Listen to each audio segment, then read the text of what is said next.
Hey guys, this is session 3 of our transaction documents. Excuse me.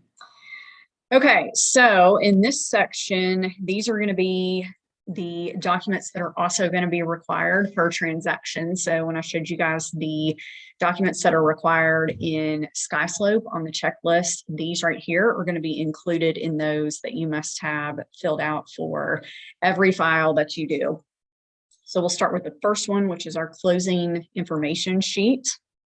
And keep in mind, all of these documents that we go over in this video do not get shared with the agent on the other side. These are strictly for in-house Barnes documents that these are necessary for. So we don't share these. These are just in-house. Our closing info sheet, this is just going to give the information on the property, the buyers and sellers, which office you're in, is there a transaction coordinator, who's holding the earnest money and for how much. It gives the other agents information here. And what I'd like to point out about this one is if it's an agent that you have really liked doing business with and you think would be a good asset to Coldwell Banker Barnes, you would circle the yes. Actually, there's a checkbox there. So you would click that, and then we as managers will get a copy of this, and a letter goes out to that agent, thanking them for a great transaction. And who knows, you may be able to recruit them and get them involved in part of the share program and get you a little bit extra referral money. And this also tells us what the ultimate purchase price is going to be, who the title company is, who's paying the broker service fee, which we'll talk about in a minute, and whether or not you want to include the buyer, if you have them, into the follow-up program. So this is pretty awesome. It's a no-brainer to me. For $25 for 5 years, this client is going to get things in the mail. It's a few times a year, but it's everything from recipe cards to flyers, and they're all branded with your information. So probably the cheapest marketing option you will ever find besides free stuff on social media. So I would definitely opt into that. But this sheet is going to be required on every transaction. If you're using a transaction coordinator, once again, this is something they take care of, and you really never even have to look at it, which is super awesome. All right, let's go to the buyer's rep agreement first. You're going to notice in the buyer's rep agreement and in the listing agreement, most of the documents are going to be the same with the exception of the actual buyer's rep form and the listing agreement form. So the buyer's rep form, we're going to do here is obviously you're going to put their names, you're going to put the address of your office, the contract agreement date between you and the buyer. As far as what you should put here, I hear different opinions on this. The best practice for you to do is to get this document signed before you ever even show the buyers the first property. This contract is going to be the only thing that protects you from a buyer not going straight to a listing agent or working with another agent, and then you don't get a commission. That is probably the main reason we have this buyer's representation agreement. So best practice. Get them to sign this on the date that you very first start working with them. It's going to give an expiration date on here. Again, that there's no set answer here. I don't believe. You could put 6 months, you could put 9 months, a year. I have seen some agents put till the property is closed upon. You do what you want to do to protect yourself, but you do need to have an expiration date in here and a start date. The general description, price range, sources to be searched, other terms, properties exempted.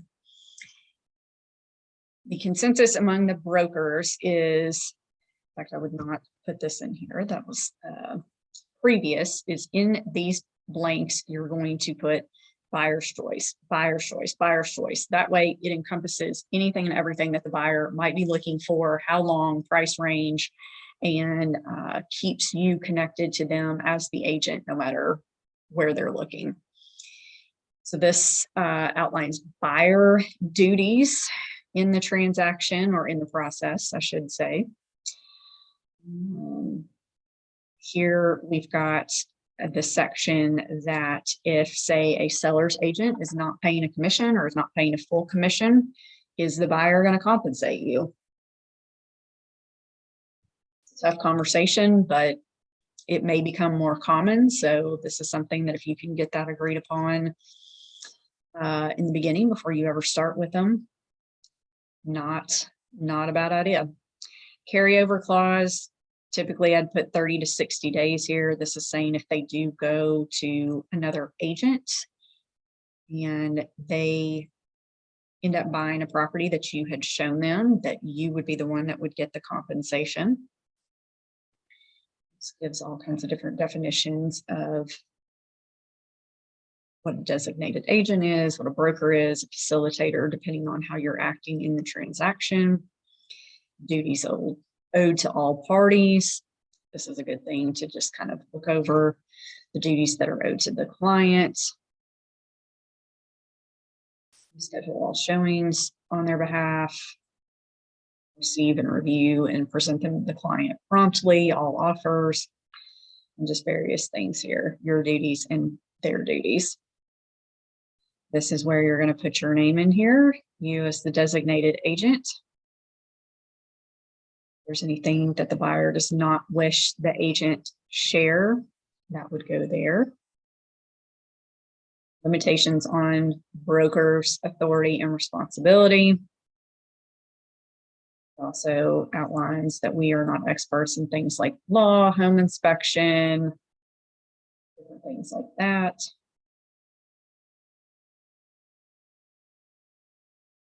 Some other terminology. And then anything extra you might want to put in exhibits and addenda or special stipulations, you would put them here. They're going to sign it here, and then your buyers are going to sign it here, and at least try and get phone numbers and email addresses for that if you can. The next form is the affiliate company relationships and other disclosures form. This is what we call our broker service form. That's another term you will hear. This is telling buyers that Coldwell Banker Barnes has an affiliate relationship with Stewart Title, with 210 home buyers warranty. And then the main thing that you're going to want to point out to your clients is this broker service fee. So a $299 commission will be charged to the buyer or seller represented by Coldwell Banker Barnes, exclusive of any other commissions described in the contract or agency agreements, payable only upon the closing of the subject property.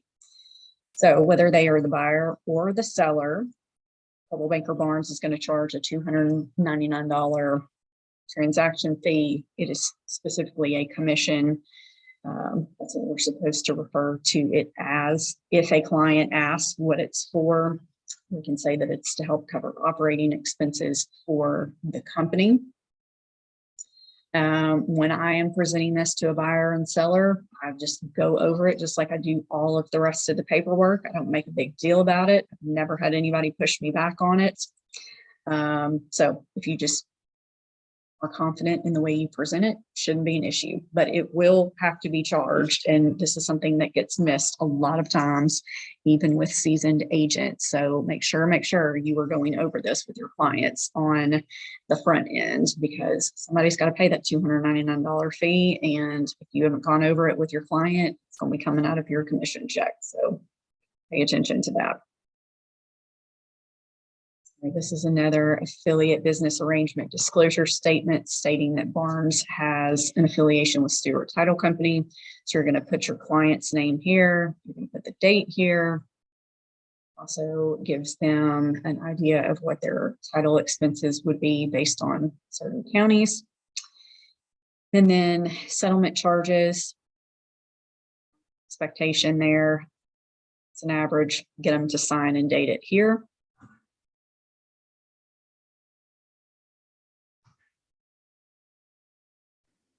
The next one is our wire fraud warning. I want to explain this to your clients that they should never share any of their financial information via email, really any channel, but specifically email, without verifying the source. So we get them to initial here and then sign and date there. Disclaimer notice. This tells clients to do their due diligence for different things relating to structure of the property, the condition of roofing. They need to get a home inspection, termite inspection, verify the square footage. This is kind of important here. There are multiple sources from which square footage of a property may be obtained. Information is sometimes gathered from tax or real estate records on the property. Square footage provided by builders, real estate licensees, or tax records is only an estimate with which to make comparisons, but it is not guaranteed. It is advised that you have a licensed appraiser determine actual square footage. Keep that in mind. The appraiser is really your final word on footage. We can't promise the value of a home. Verify zoning, covenants, restrictions, utility connections, verify whether the house is in a floodplain, verify school information. We can't give legal and tax advice. So any of these things, basically the client needs to go to an actual professional in those fields to verify the different information. And that being said, don't ever pretend that you know more than you do. It is perfectly acceptable to say, I'm not an expert in that field, but here's someone I recommend that you talk to, or I don't know the answer, but I can certainly find somebody who would. Those are absolutely acceptable. Finally, we've got the listing agreement, and we'll start towards the bottom, and I'll show you it's going to be the exact same documents in the buyer's rep package for the most part. Here, you see the affiliate company relationship disclosure again, steward title disclosure, disclaimer, and the wire fraud warning. The same. So go back up to the actual listing agreement. Property information, the listing price, the length of the agreement. So for instance, today is July the 5th. Typically, it's going to be about 6 months. Carryover period, it's kind of like the carryover clause in the buyer's rep agreement, 30 to 60 days probably there.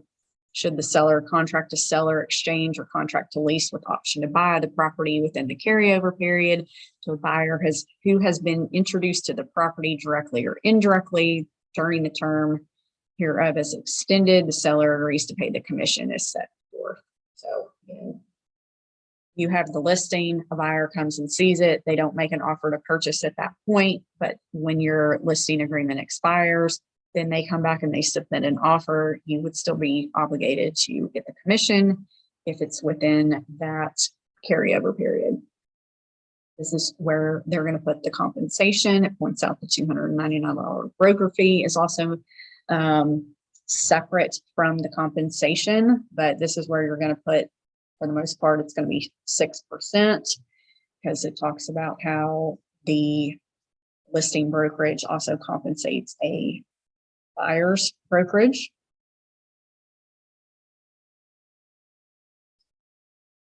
So it talks about holding harmless brokers' responsibilities and authorities.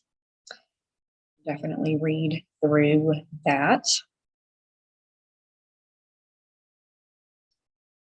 It's about our obligations with signs and showings. This is where you're going to show that you're the designated agent. We check whether the property is on sewer or septic. Ask whether the sellers are going to provide a home warranty.